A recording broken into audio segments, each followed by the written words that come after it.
देखिए, आप जानते हैं लल्लन टॉप को। मैं, मेरा वो सवाल नहीं कि किसान आंदोलन पे क्या सोचते हैं नहीं सोचते हैं, उनके अपने प्लस माइनस हैं, पर इन जनरल मैं ये जानना चाह रहा था, क्योंकि आप अलग अलग विषयों पर विचार रखते हैं और आप सार्वजनिक जीवन में हैं और भी बड़े रोल की तलाश में भी हैं, तो हमें रखना भी चाहिए विचार, एक अपनी समझ कम ज्यादा होनी चाहिए।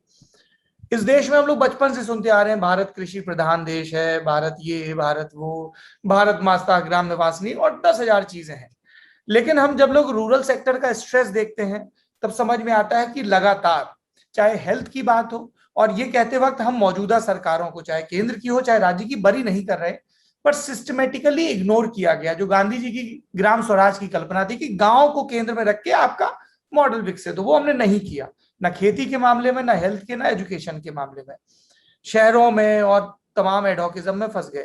तो आपके मन में विचार तो आता होगा जब आपने कहा कि हम किसानों से बात कर रहे हैं, कुछ किसान हैं अपनी मांगों को लेकर आंदोलनरत हैं, उनकी अपनी राजनीति, सरकार अपनी राजनीति के तहत उनसे डील कर रही है, ये मान लेंगे ये नहीं मानेंगे, सबके अपने अपने अहम है।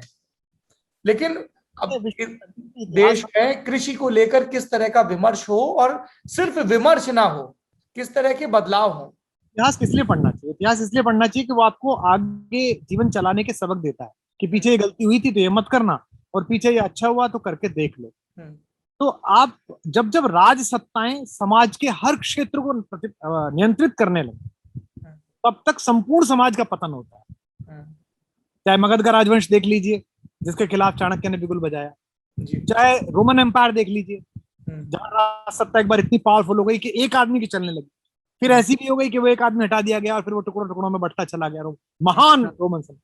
तो जब राज सत्ता इतनी शक्तिशाली हो जाए, ब्रिटेन के साथ भी है जी, जो पूरी दुनिया के 2/3 नक्शे पे राज करता था, यूनियन जैक, वो आज सिकुड़ा तो इसलिए सिकुड़ा कि वो उन्होंने साहित्य पे भी, संस्कृति पर भी, किसानी पर भी, सब चीजों पर अपनी राज सत्ता काबिज कर दी। दुर्भाग्य से भारत इस समय उस दौर में जहां हर चीज राज सत्ता तय कर, और ये सब सारी पार्टियां तय कर।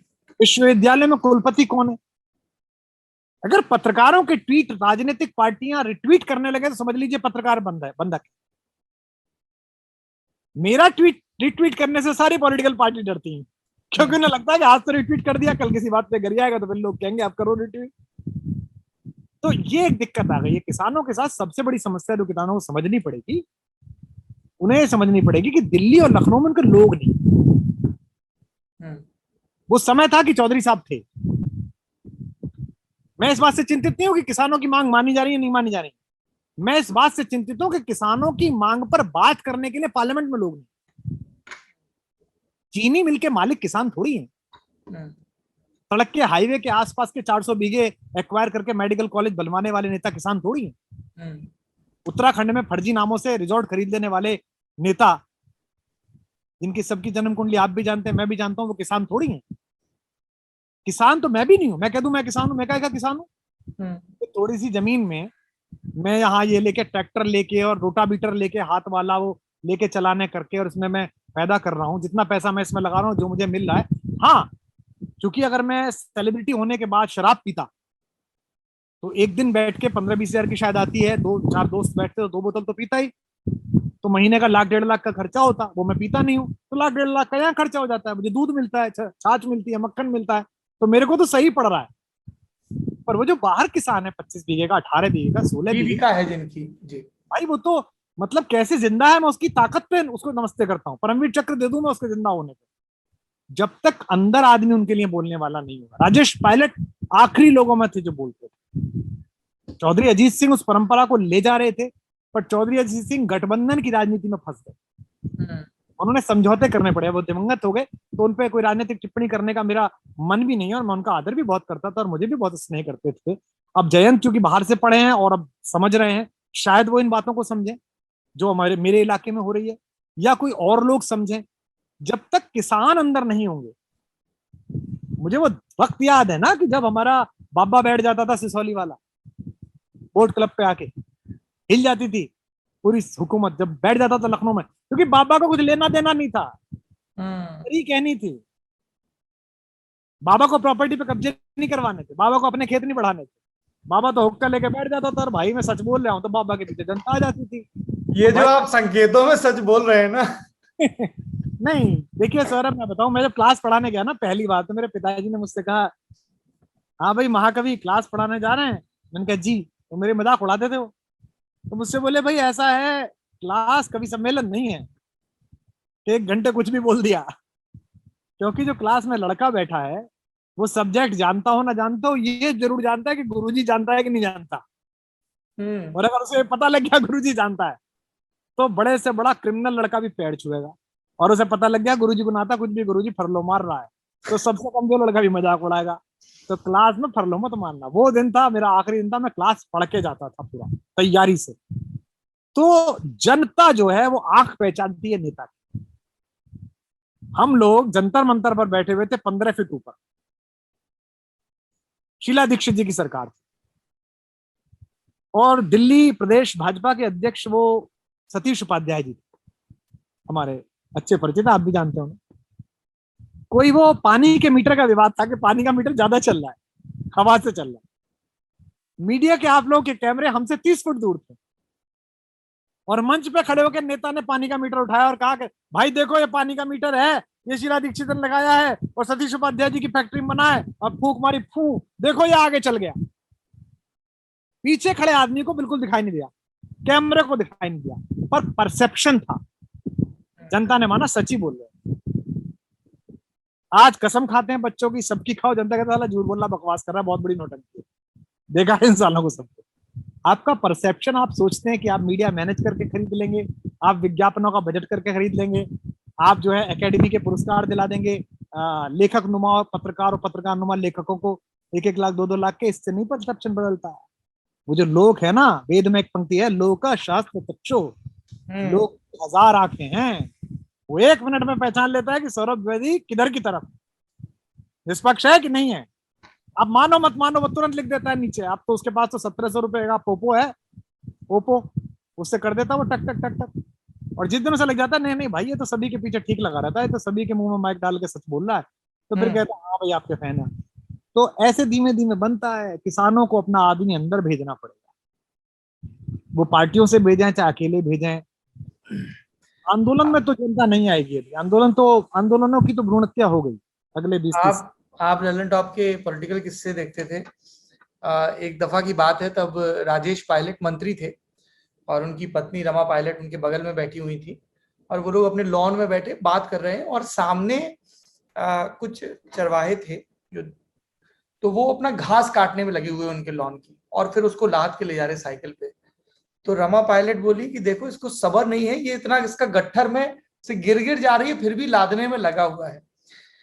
तो राजेश पायलट हंसे और बोले कि हमें इसका लोभ दिख रहा है, लेकिन आज से 30 बरस पहले मैं इन्हीं लॉन में घास घास काटा करता था। उनके भाई साहब थे, वो दूध की सप्लाई करते थे, और राजेश पायलट खुद भी दूध की सप्लाई करने जाते थे। तो बोले मैं इस लोभ का हिस्सा रहा हूं, क्योंकि मुझे इस लोभ के पीछे का जो अंक गणित है कि थोड़ा पैसा बचा लूं, किसी राजेश को पढ़ने भेज दूं, तो मुझे वो पता है।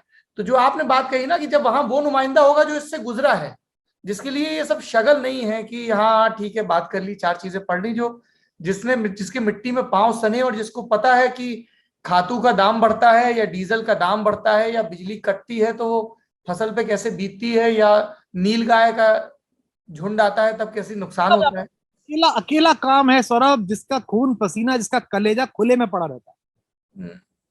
परसों परले दिन बादल आए, वो तौ तुके के बादल आए जी, बारिश बरनी शुरू हुई, थोड़ा आसमान अच्छा हुआ। मेरे पिताजी बाहर बैठे हुए थे खाट बिछा के छाए में, जहां हमारा शेड है हमारी कुटिया का। तो मेरी पत्नी ने कहा कि पापा मौसम बहुत अच्छा हो गया, पकौड़ी बना लूं, बनवा दें? तो बोले अरे बेटा क्या अच्छा हो गया, अरे राम जी कृपा कर दे भैया ना बरसे तो। उसकी समझ में नहीं आई। उसने कहा क्यों पापा इतना अच्छा? तो भैया लोगों का माल पड़ा है, गेहूं पड़ा, मर जाएगा किसान। ये एक रिटायर्ड प्रोफेसर एंड हेड बोल रहा है, जिसके 5 बच्चे बड़े पदों पर हैं, कोई वाइस चांसलर है, कोई कुमार विश्वास है, जिसकी बहुएं बड़े पदों पर हैं, संवैधानिक पदों पर है। चूंकि उन्होंने कॉलेज में नौकरी करने के बाद 5 साल तक सैटरडे संडे घर आके अपने बाप के साथ हल चलाया। तो जब तक ये देखिए, मैं आईएएस लॉबी के खिलाफ नहीं बोल, दिल्ली आईआईटी से पढ़ा हुआ लड़का फाइनल ईयर में निकाल लेता है आईएएस। 5 साल 6 साल कहीं काम करता है किसी स्टेट में, वहां विधायक जी से नहीं पटी, मंत्री जी से नहीं पटी, ले आया दिल्ली ट्रांसफर, उसके बाद अवर सचिव होकर बैठ गया कृषि मंत्रालय में पंचम तल पे, अब बैठ के तय कर रहा है धान का मूल्य, उस मीटिंग में बैठा, sir can we do this thing for the paddy you know. अब बे तेरे को क्या पता कि वहां पानी खड़ा करने के लिए, पानी बलाना जिसे हमारे गांव में कहते हैं, क्या क्या करना पड़ता है। वो जो मंचों से एक शेर पढ़ते कि कीमत तो खूब बढ़ गई दिल्ली में धान की, कीमत तो खूब बढ़ गई दिल्ली में धान की, लेकिन विदा न हो सकी बेटी किसान की। तो मैं इसलिए डरता हूं सौरभ कि ये ज्यादा ना बढ़ जाए, ये गुस्सा ज्यादा ना बढ़ जाए। भारत एक लोकतांत्रिक देश है, चुनाव होते हैं। एक गुरु दिवंगत हो गए इस बीच कोरोना में, कुंवर बेचैन जी, उनकी गजल का एक शेर है कि यूं आदमी की प्यास को ज्यादा न दाबिए, यूं आदमी की प्यास को ज्यादा न दाबिए, पैरों तले की घास को ज्यादा न दाबिए, ऐसा ना हो कि खून ये दामन पे जा लगे, जख्मों के आसपास को ज्यादा न दाबिए।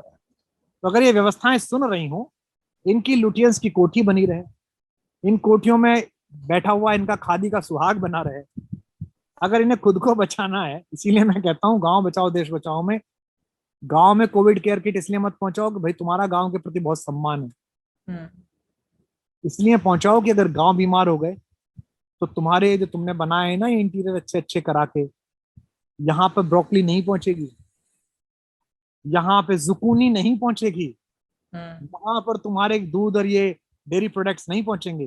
तो स्वार्थी हो तो स्वार्थी होकर ही बचाओ, क्योंकि जो 90 के बाद की तुमने नई मनुष्यता बनाई थी अपार्टमेंट वाली, वो तो पिछले साल जब माइग्रेंट जा रहे थे तो नंगी हो गई, वो तो कपड़े उतार के सड़क पे खड़ी हो गई, पता चल गया कि ये तो खोखला था, ये तो सिर्फ सीमेंट था, इसमें दिल था ही नहीं, इसमें मन था ही नहीं। तो अब गांव बचाने की मेरी मुहिम जो है, आखिर में मैं यही कहता हूँ आपके दर्शकों से भी, तो वो गांव की तरफ जाएं, किट्स भेजें, अपने आप भेजें, खुद कोशिश करें, हमसे जुड़ के भेजें, हम पहुंचा देंगे। किसी तरीके से प्राइमरी इन्फेक्शन जो फैल रहा है, अगर उसे आप रोक लेंगे माइल्ड पर, उसे मॉडरेट नहीं होने देंगे, तो हेल्थ केयर सिस्टम पर भी प्रेशर नहीं पड़ेगा और गांव बच जाए।